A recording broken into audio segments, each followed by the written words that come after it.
a donde quiera que vayas y donde quiera que estés. Como familia estamos conectados. Y hoy, más que ayer, nos conectamos para estudiar juntos la Biblia, como familia de Centro Bíblico El Camino.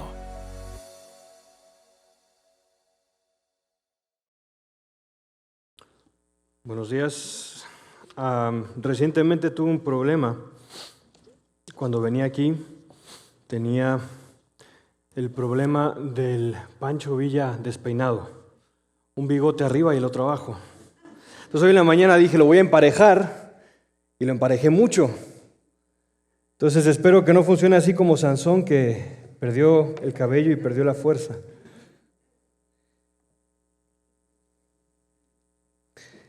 Un hombre llamado Epicuro, un filósofo, se le atribuye a él la frase. Dijo lo siguiente respecto al mal, pero también se puede relacionar al sufrimiento. ¿Quiere Dios prevenir el mal, pero no puede? Entonces Dios es impotente. Puede impedir el mal, y en este caso el sufrimiento, pero no quiere. Entonces tu Dios es malévolo. Puede y quiere. Entonces, ¿de dónde sale el mal? ¿De dónde sale el sufrimiento? Este ataque hacia la existencia de Dios relacionado con el sufrimiento se sigue pregonando hasta el día de hoy. Y nosotros como cristianos no somos ajenos a ese cuestionamiento. ¿Por qué hay dolor? ¿Por qué hay sufrimiento? En el budismo se predica que no podemos escapar de la realidad del sufrimiento. De hecho, las 4 nobles verdades sobre las cuales descansan los pilares del budismo van hacia allá. Y para eliminar el sufrimiento, entonces hay que eliminar el deseo. Y todo se relaciona con eso. Para poder ser felices hay que poder lidiar con el sufrimiento. Enfrentamos a diario el dolor. Rodeados del pecado, sufrimiento, maldad, guerras, dolor, cáncer, en este caso, COVID.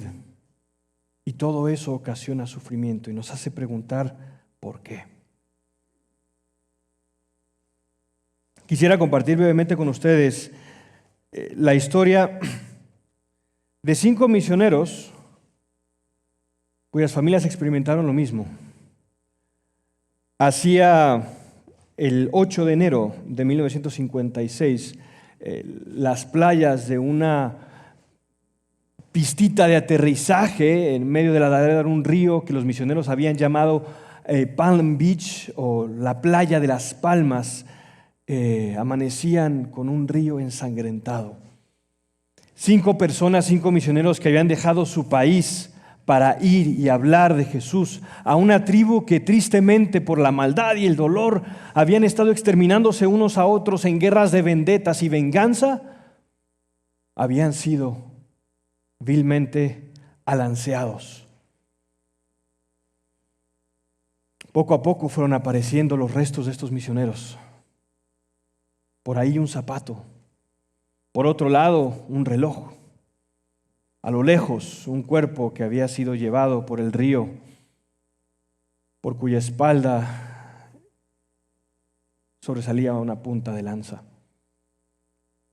En ese momento, muchas personas a lo largo del mundo empezaron a preguntarse ¿por qué? Esta historia salió en las revistas y periódicos más circuladas de la época que no, obviamente recordarán, no existía internet. Y encima de eso se preguntaban ¿por qué? ¿Y qué va a pasar con las 5 viudas que dejan? Dejaron niños huérfanos. Una niñita que apenas podía hablar, o niños que ni siquiera pudieron conocer a sus padres porque estaban aún en el vientre de su madre.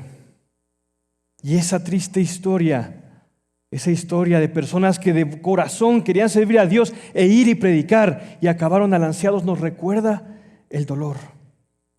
Mucha gente preguntó a Dios ¿por qué? Y escuchó el silencio de Dios, para lo que algunos era el silencio de Dios. Los teólogos medievales le llamaban a ese silencio de Dios la noche oscura del alma.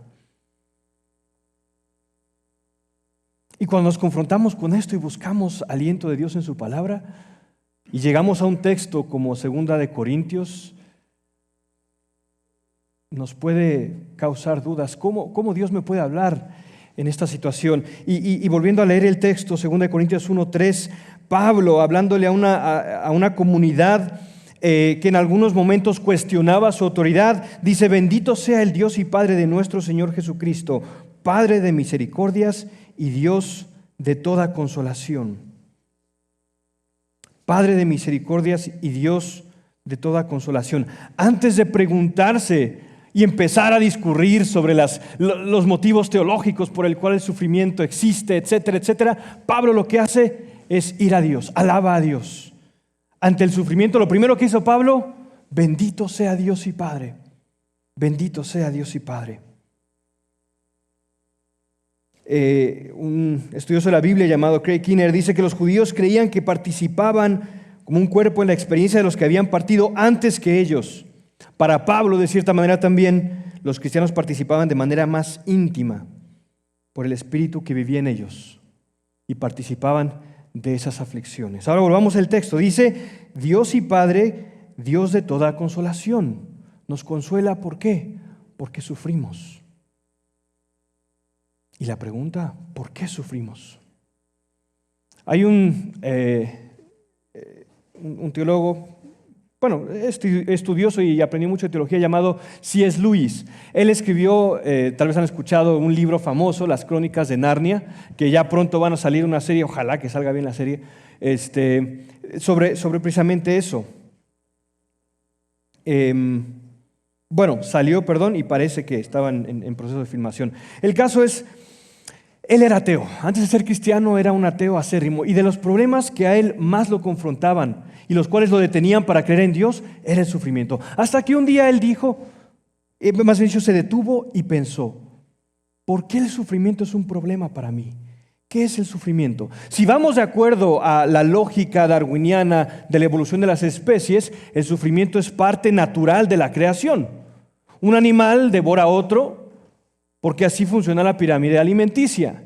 Tiene que haber sufrimiento. Y no es nada bonito, no es nada bonito. Los vemos en el zoológico, obviamente en jaulas, sin hacerse daño. Pero ¿ustedes alguna vez han visto un video de un animal comiéndose a otro? Ni siquiera en algunos casos los matan. Se los empiezan a devorar y a comer las tripas vivos. Ese es el sufrimiento. Entonces para Lewis era cuestionable decir: ¿por qué existe este cuestionamiento hacia Dios si el sufrimiento debería de ser normal? Entonces él empezó a creer que la razón por la cual nosotros cuestionamos el sufrimiento es porque algo de nosotros, algo dentro de nosotros nos dice: así no deberían de ser las cosas. Hay algo dentro de nosotros que nos dice: esto no está bien. Y esto algo ha sido puesto por Dios y nos lleva de vuelta a Dios. Ante el sufrimiento vamos a Dios, porque nos duele precisamente porque sabemos que hay algo de esto que no está bien. La muerte de un ser querido, la lucha contra la identidad, el abuso que sufren algunos niños, el abuso de esposos, esposas. Sabemos que hay algo que está mal ahí, y eso lo sabemos porque hay algo dentro de nosotros que ha sido puesto por Dios. Ahora, no voy a detenerme mucho en esto porque ya lo hemos conversado anteriormente, incluso hubo fuertes referencias a esto en la predicación de nuestro anciano Fabio el domingo pasado. Pero un pasaje que nos explica más o menos de dónde vienen las fuentes de nuestro sufrimiento lo encontramos en Job. Pueden acompañarme a Job 1:13 al 21.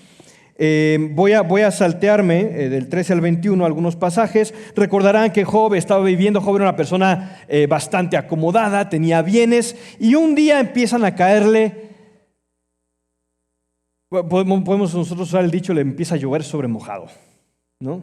Primero vino un mensajero, el 14, a Job y le dijo: los bueyes estaban arando y los asnas paciendo junto a ellos, y los sabeos atacaron y se los llevaron. ¿Qué pasó ahí? Un ejército enemigo los ataca. El sufrimiento fue causado por un ejército enemigo, por otros seres humanos. Mientras estaba hablando, fuego de Dios, y el 16, cayó del cielo y quemó las ovejas y los criados y los consumió, y solo yo me escapé. La naturaleza causó sufrimiento también ahí.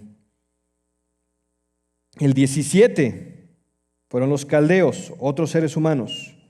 El 18 un gran viento golpeó una casa, cayó y murieron todos, la naturaleza y los otros seres humanos. ¿Y qué pasa con Job? Le cae una enfermedad. Y básicamente ahí podemos ver la raíz de nuestro sufrimiento.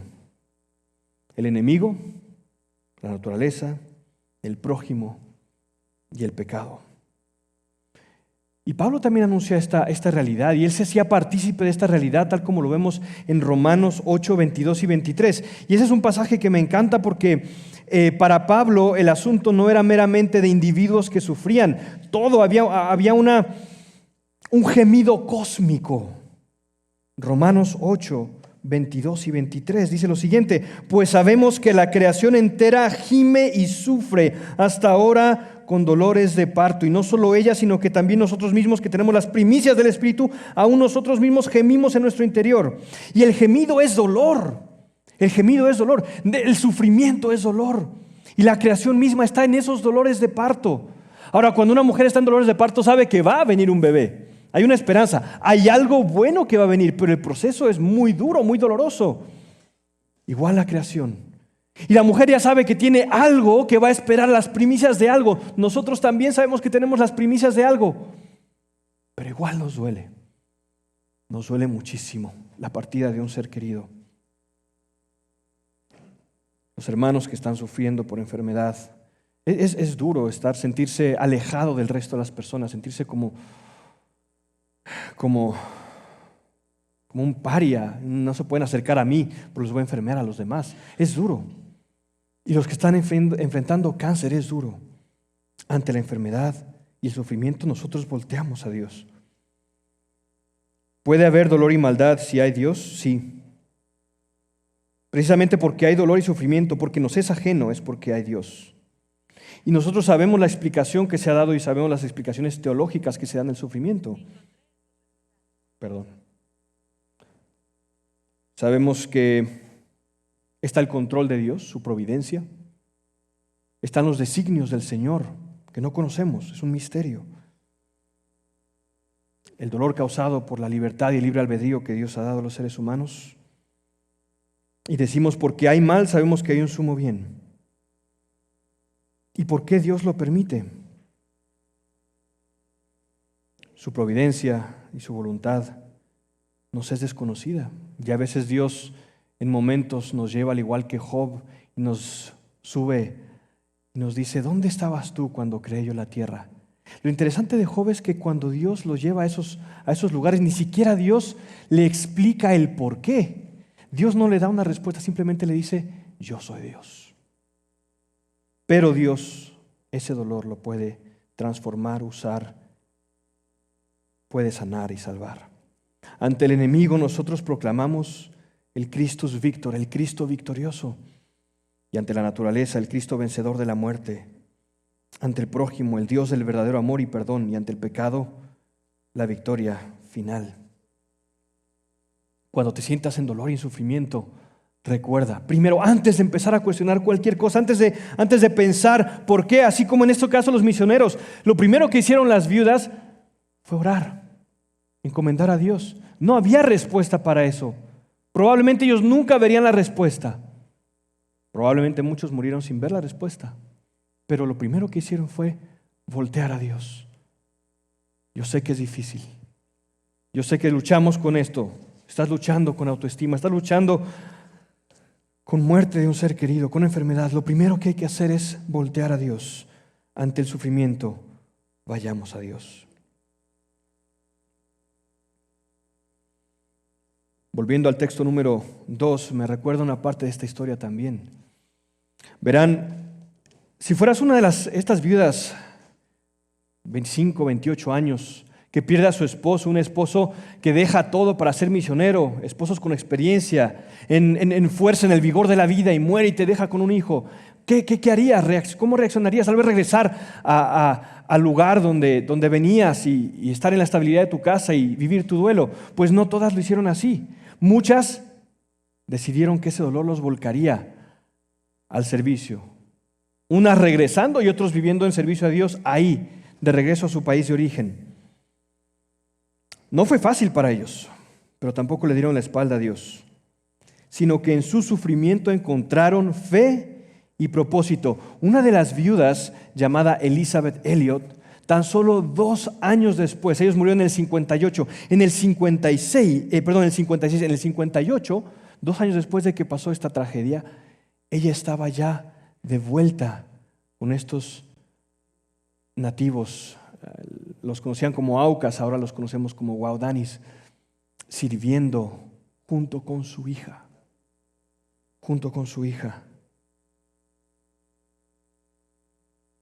Poco a poco empezaron a surgir los lazos con estas personas, incluso fotografiarse. Ella fue capaz de fotografiarse con las personas que habían participado en el lanzamiento de sus esposos. El sufrimiento, lo que hizo en ella, en lugar de alejarla de Dios, la conectó con su fe. Ante el sufrimiento, ella encontró fe y propósito. Y esto lo vemos también en el texto que estamos estudiando hoy. Dice lo siguiente: el cual nos consuela, el versículo 4, el cual nos consuela en todas nuestras tribulaciones, para que también nosotros podamos consolar a los que están en cualquier aflicción, dándoles el consuelo con que nosotros mismos somos consolados por Dios. Hay una palabra aquí que la podemos distinguir fácilmente como una palabra de propósito. ¿Para qué? ¿Qué hace Dios primero con nosotros? Nos consuela. ¿Para qué?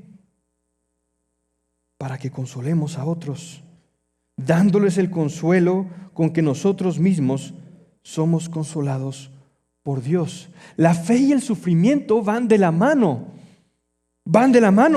Ahora yo les pregunto, de acuerdo a nuestra historia, tenemos 2000 años de historia. ¿Quién nos hizo pensar que nosotros estaríamos ajenos a la fe y el sufrimiento que nuestros hermanos por 2000 años han experimentado? ¿De dónde sacamos esta idea de que nosotros seríamos diferentes a nuestros hermanos que murieron en el Coliseo romano? ¿De dónde salimos con esta idea de que seríamos distintos a aquellos chinos torturados por el ejército?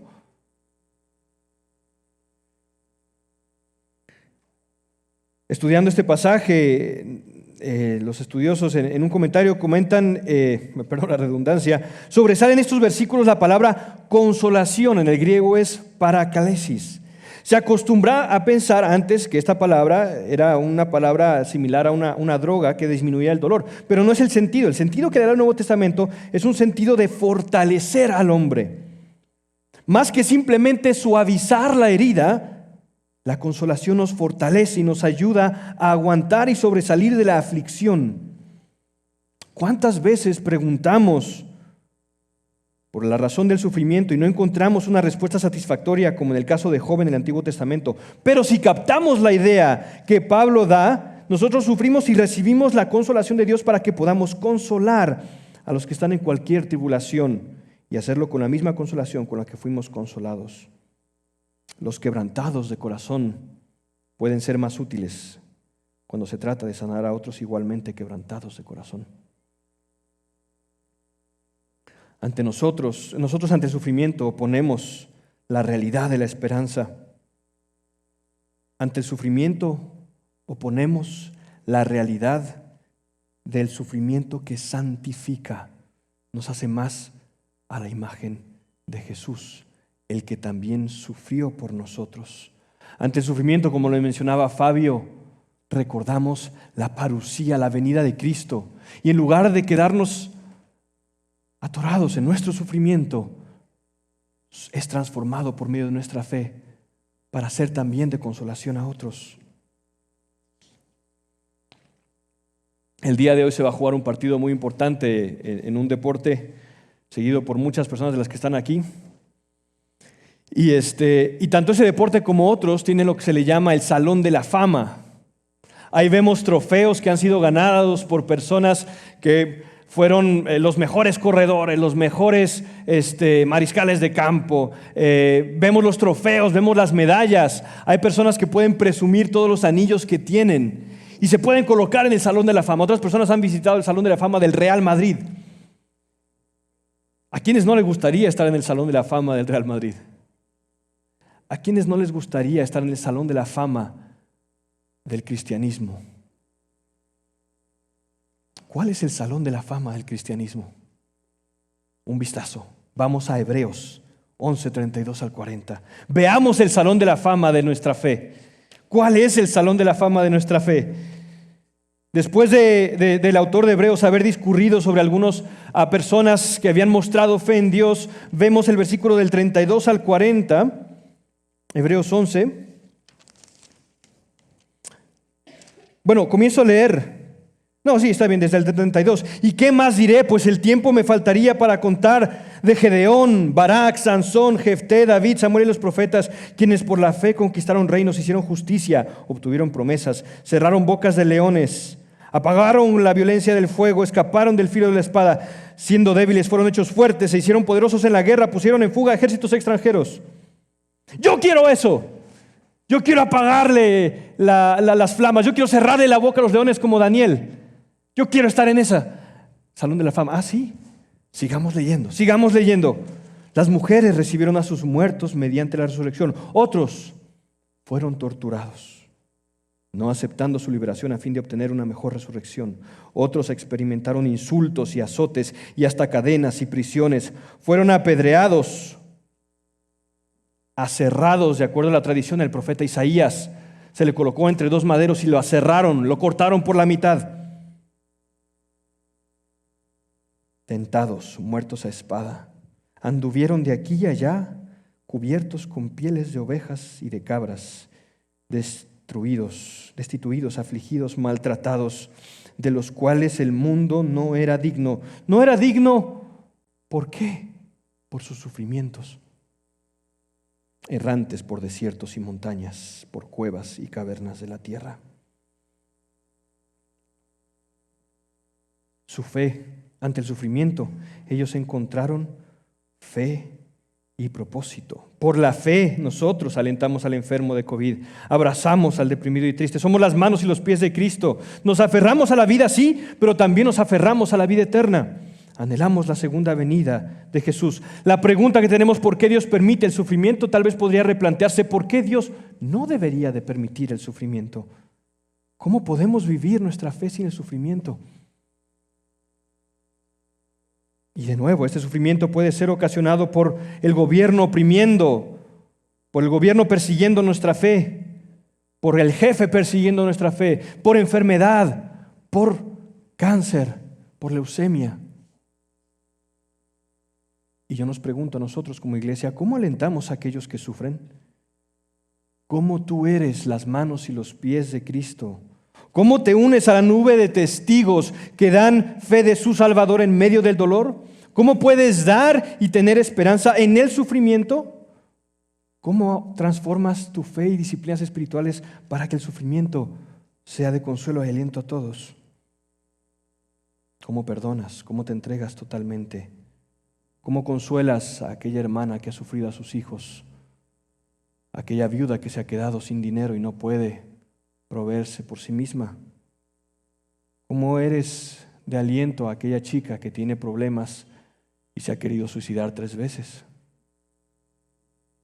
¿Cómo eres de aliento a aquellas personas que no tienen para comer? ¿Cómo somos las manos y los pies de Cristo? Ante el sufrimiento, nuestra fe debe de ser transformada para que de ese sufrimiento brote la consolación. Encontremos fe y propósito. Primero, ante el sufrimiento vayamos a Dios. Segundo, ante el sufrimiento encontremos fe y propósito. Y me dirán, bueno, pero Dios también tiene que alentar, Dios también nos alienta. Sí, Dios también nos alienta. Y lo podemos ver en el versículo 5. Antes de leerlo, quisiera comentarles que recientemente uno de los hijos de los aviadores, había un aviador que iba a la selva y hacía maniobras en esa selva, porque para aterrizar tenía que aterrizar en la ladera de un río. Entonces, este aviador había sido incluso parte del ejército, por eso podía aterrizar bien. Pues bien, uno de sus hijos llamado Steve, regresó y empezó a filmar una película. La película no está idénticamente basada en todo lo que ellos experimentaron. La película está basada en hechos reales. Se llama A Punta de Lanza. Entonces él fue a filmar la película y tuvo la oportunidad de entrevistarse personalmente con uno de los hombres que había participado en el asesinato de su papá y de los amigos de su padre, los misioneros. Y al estar él ahí, fue consolado por Jesús. Imaginen poder ver ahora una comunidad transformada por medio de la semilla que había muerto y que ahora había brotado. Esa semilla que si no muere no puede brotar. Sus padres habían sido la semilla, como aquel dicho de la iglesia que dice que la iglesia crece por la semilla de los mártires. Eso había pasado y pudo ver el resultado del trabajo de su papá. Y fue consolado por Dios. Dice el versículo 5, porque así como los sufrimientos de Cristo son nuestros en abundancia, así también abunda nuestro consuelo por medio de Cristo. También nos consuela Dios. No es una cuestión simplemente estoica de decir, yo sufro y vivo mi fe y punto. Dios también en el proceso nos consuela, nos abraza. ¿Cómo puede consolar Cristo? Y yo les hago una pregunta a los padres. ¿Alguna vez ustedes han estado experimentando la enfermedad de sus hijos? Las personas que conozco me han dicho que cualquier padre, sin pensarlo dos veces, se pondría en el lugar de su hijo. Cualquiera.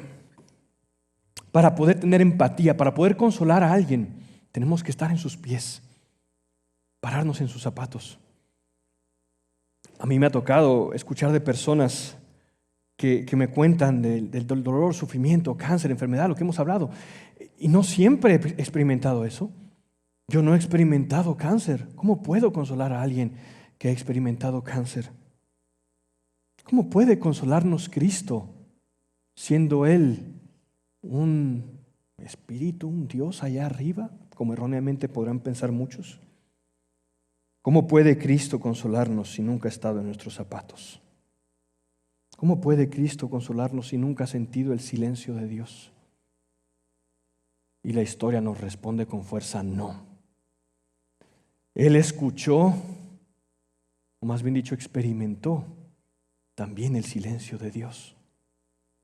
Lo podemos recordar en la cruz gritando, Dios mío, ¿por qué no me respondes? ¿Por qué me has abandonado? También lo podemos ver en el huerto, sufriendo en el Getsemaní. Un teólogo llamado Jürgen Moltmann dijo que el Dios todopoderoso, aquel Dios omnisciente, era un Dios en el que no podía creer, hasta que un día observó que ese Dios también había sido clavado en la cruz, Dios el Hijo Jesús. Y dijo, en ese Dios expuesto, Jesús, lo vemos en las películas con un taparrabo, pero realmente en esa época los exponían vilmente, los desnudaban. En ese Dios débil, expuesto, maltratado, vituperado, en ese Dios yo puedo creer. Y sus ojos se le abrieron al misterio de la Trinidad. A mí me gusta mucho cómo Isaías lo describe en el 3 al 5, Isaías 53, 3 al 5, fue despreciado y desechado de los hombres, varón de dolores y experimentado en aflicción. Y como uno de quien los hombres esconden el rostro, fue despreciado y no lo estimamos. Ojo a esta palabra, ciertamente llevó Él nuestras enfermedades. Enfermedades, la palabra salvación implicaba todo. Enfermedades y sufrió nuestros dolores, con todo nosotros lo tuvimos por azotado, por herido de Dios y abatido, pero Él herido fue por nuestras transgresiones, molido por nuestras iniquidades. El castigo por nuestra paz cayó sobre Él y por su llaga hemos sido sanados. Este Dios en la cruz experimentó todo. El dolor, el perdón, la culpa por nuestros pecados y también nuestro sufrimiento. Todo nuestro sufrimiento causado por nuestro pecado, porque nosotros también nos causamos sufrimiento a nosotros mismos. El que es causado por otras personas, el que ha sido causado por persecución, Cristo lo llevó y por eso Él puede ser el sumo sacerdote que aboga a Dios ante ti como alguien que lo ha experimentado. Cristo llevó tus enfermedades. Yo no puedo tener la empatía, Él sí. Él sabe lo que es el dolor. Él sabe lo que es el sufrimiento. En el sufrimiento nosotros conocemos al varón de dolores que experimentó quebranto. Yo no he sufrido cáncer, Él sí sabe cómo te sientes. Yo no he sufrido la pérdida de un hijo, Él sí sabe cómo te sientes. Ante el sufrimiento somos consolados por Jesús. Hay esperanza porque hay Dios. En medio de nuestro dolor, Cristo nos consuela. En esta historia,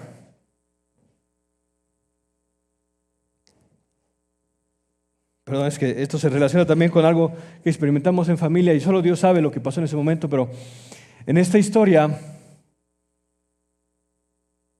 hay un momento sublime de consolación de Dios.